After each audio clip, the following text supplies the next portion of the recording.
Di kaki Gunung Harimau, sebuah tempat yang konon dihuni oleh makhluk gaib, sekelompok orang memulai perjalanan mereka. Mereka adalah tim dokumenter yang terdiri dari Raka, pemimpin tim yang penuh semangat, Aisyah, kamera woman yang biasa ceria, Bayu, pengatur suara yang skeptis terhadap cerita mistis, dan Raka, operator kamera yang selalu tertarik pada hal-hal berbau supernatural. Gunung Harimau terkenal karena kisah-kisah menyeramkan yang menghantui daerah itu. Menurut cerita penduduk setempat, di balik kabut yang selalu menyelimuti gunung tersebut, ada makhluk penjaga yang menjaga pintu ke dunia lain. Mereka yang mencoba mengungkap rahasia gunung ini tak pernah kembali utuh. Bukan hanya fisiknya yang hilang, tetapi jiwanya pun terperangkap dalam dimensi yang tidak dapat dijangkau. Meskipun Raka tahu akan bahaya yang mengintai, ia tetap yakin bahwa ini adalah sebuah kesempatan terbaik untuk membuat dokumenter tentang legenda yang telah lama terlupakan. Tim pun memasang tenda dan memulai petualangan mereka tanpa mempedulikan peringatan dari warga sekitar. Saat malam tiba, kabut yang datang dengan cepat mengubah suasana. Tidak ada suara hewan malam, tidak ada angin yang bergerak. Semua terasa berhenti. Di tengah keheningan itu, mereka mendengar suara aneh. Ting, ting, ting, seperti lonceng yang berdenting jauh di dalam kabut. Apakah itu suara lonceng? Tanya Aisyah, tatapannya gelisah. Bayu hanya tersenyum tipis. Mungkin hanya angin. Namun, Raka merasa ada sesuatu yang tidak beres, sesuatu yang tidak dapat dijelaskan, tetapi bisa dirasakannya. Tim melanjutkan pengambilan gambar, tetapi rasa takut mulai merayap masuk dalam hati mereka. Malam itu, kabut semakin tebal, dan suara langkah kaki yang samar mulai terdengar. Sesekali mereka melihat bayangan-bayangan yang bergerak cepat di antara pepohonan. Ada sesuatu yang mengawasi mereka. Raka mencoba menenangkan Aisyah dan Bayu, tapi ia sendiri pun merasa semakin takut. Pagi hari datang, tapi suasana masih suram.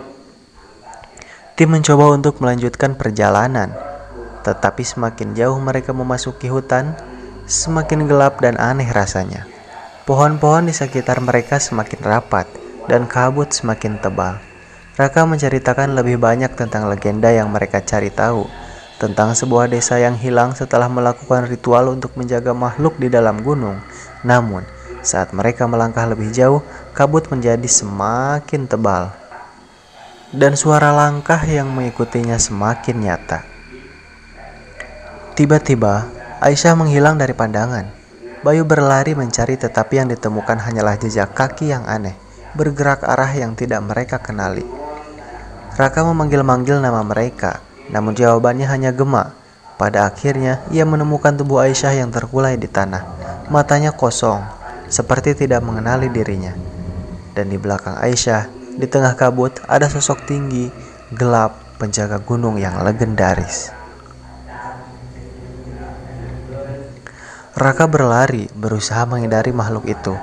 Namun, hutan di sekitarnya seakan berubah menjadi labirin. Jejak yang ditinggalkan semakin menghilang, dan kabut mulai merayap, memblokir pandangan mereka. Suara Aisyah kembali terdengar, kali ini memanggilnya dengan suara yang lebih dalam, seakan-akan ada sesuatu yang menguasainya. Bayu juga terdengar, namun ia terdistorsi, seolah berasal dari tempat yang jauh. Raka berusaha mengikuti suara-suara itu, berharap menemukan mereka, tetapi yang ia temui malah lebih mengerikan. Bayangan-bayangan yang bergerak seperti makhluk hidup di dalam kabut, dan suara lonceng yang semakin jelas. Aisyah, teriak Raka, berlari ke arah suara itu. Namun yang ia temui bukan lagi Aisyah yang ia kenal. Raka akhirnya tiba di sebuah keliling. Di tengah hutan yang semakin gelap, di sana ia melihat Aisyah, tubuhnya tergantung di udara, diikat oleh akar-akar pohon yang menjalar. Seperti tangan yang kuat.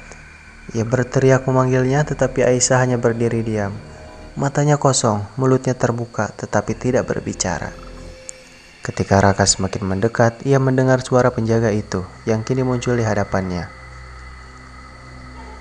Makhluk itu lebih besar dari yang dibayangkan. Tubuhnya hitam legam seperti bayangan. Matanya merah menyala, memancarkan cahaya yang menembus kabut. Wajahnya seperti gabungan manusia dan makhluk dari mimpi buruk. "Kau tidak bisa menyelamatkannya," kata penjaga itu. Suaranya seperti angin yang berbisik di telinga Raka. Raka gemetar, tetapi ia tidak akan menyerah. Ia mencari-cari sesuatu yang bisa digunakan untuk melawan makhluk itu. Matanya menemukan batu besar yang tergeletak di dekat pohon tumbang. Tanpa berpikir panjang, ia mengangkat batu itu, siap melemparkannya ke penjaga. Namun saat ia melemparkan batu itu menghilang begitu saja, seolah diserap oleh kabut yang lebih tebal. Penjaga itu tertawa, senyum yang mengerikan merekah di wajahnya. "Kalian tidak akan bisa keluar dari sini. Gunung ini adalah rumahku, dan kalian hanya tamu yang tak diundang."